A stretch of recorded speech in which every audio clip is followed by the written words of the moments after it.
अरुण भारती वैसे तो पहले भी काम करते रहे होंगे राजनीतिक क्षेत्र में, लेकिन प्रत्याशी के रूप में पहली बार वह चुनाव के मैदान में उतरे।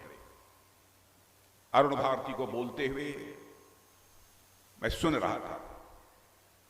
इतना तो अरुण भारती के बारे में जिस नतीजे पर मैं पहुंचा हूं मैं कह सकता हूं, अरुण भारती एक विनम्र है, एक शालीन व्यक्ति हैं और सांसद बनने के बाद प्रभावी तरीके से जैसे भी एक सेवक के रूप में भूमिका निभानी चाहिए, इस क्षेत्र की जनता के लिए सेवक की भूमिका निभाएंगे।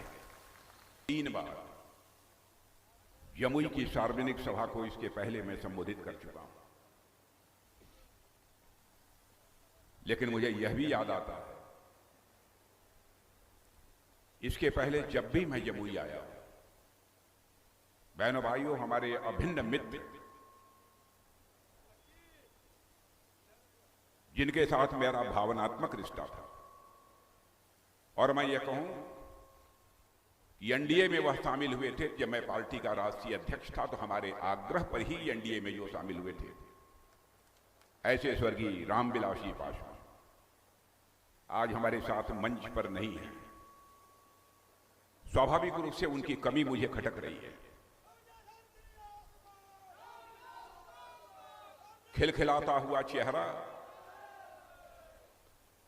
और जिस गर्मजोशी के साथ आकर वो लिपट जाते थे, उससे जिस अपनेपन का एहसास होता था, मैं उसको शब्दों में बयान नहीं कर सकता। लेकिन जो प्रकृति का शाश्वत नियम है, दुनिया की कोई ताकत उसे नहीं बदल सकती है। जो आया है सभी को जाना है। लेकिन रामविलास जी पासवान अपनी विरासत के रूप में जो चिराग पासवान को देकर गए हैं, बहनों भाइयों, मैं कहूंगा कि आपका चिराग पासवान यह साधारण नौजवान नहीं है, बल्कि मैं चिराग पासवान के बारे में यह कहना चाहूंगा कि एनडीए की पिच का वह रन हीटर है। जितने रन की जरूरत होगी वह उतने रन बनाने की क्षमता आपका चिराग पासवान रखता है।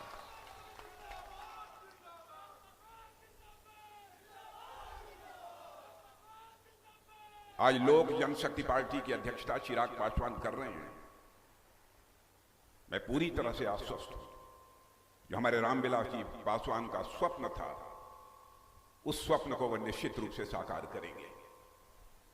आज बाबा साहब भीमराव अंबेडकर की जयंती है, इसके लिए भी मैं आप सबको शुभकामनाएं देता हूं। परफेक्शन IAS, UPSE और BPSC फाउंडेशन क्लासेस के लिए समर्पित संस्थान। यहाँ आपको UPSE selected and interview appeared faculties द्वारा गाइड किया जाता है। Separate batches for Hindi and English medium. 65वीं और 64वीं BPSC एग्जाम में 69 और 107 रिजल्ट्स एवं 66वीं BPSC एग्जाम में 131 रिजल्ट्स हासिल किया है। परफेक्शन